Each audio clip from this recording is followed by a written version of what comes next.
A lawsuit by MGM Resorts against survivors of the worst mass shooting in modern U.S. history is drawing outrage.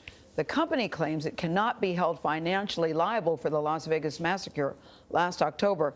Its lawsuit against hundreds of survivors seeks to have a federal judge throw out their claims against MGM and stop new ones. Jericka Duncan shows us how an obscure law that could bolster MGM's case is playing out. Jericka, good morning. Good morning. Very interesting story here. The MGM, they own the Las Vegas concert venue where the October shooting took place. Now, it also owns the hotel from which the gunman opened fire, killing 58 people and injuring more than 500.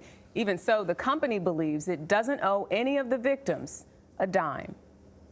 My first thoughts were, we're probably going to die.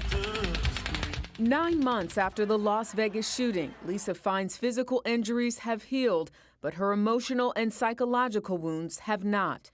The co-founder of Route 91 Strong, a group of survivors of the concert shooting last October, Fine says MGM's latest legal maneuver makes her feel sick to her stomach. Feels like bullets are flying at my head right now. In 2 federal lawsuits filed against hundreds of shooting victims last week, MGM says it cannot be held liable for deaths, injuries, or other damages arising from the shooting. It cites the Safety Act. The law encourages security firms to develop new anti-terrorism measures.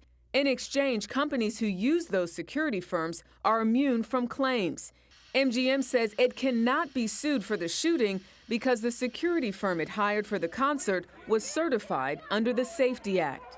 This has actually triggered PTSD for a lot of the victims. Attorney Brian Claypool represents more than 75 survivors. He was also at the music festival when gunman Stephen Paddock opened fire. Claypool argues the Safety Act does not protect MGM. They are only immunized from liability if there is an act of terrorism. But MGM was responsible for security at the Mandalay Bay Hotel, where Paddock amassed his arsenal undetected. CBS News legal analyst Ricky Kleeman says MGM's lawyers made a smart legal move, but questions the optics. If you make the public think that you're suing people or their families who are dead or seriously injured, to me that's a PR disaster. In a statement, MGM says it hopes its federal court filings will lead to a timely resolution for all the victims.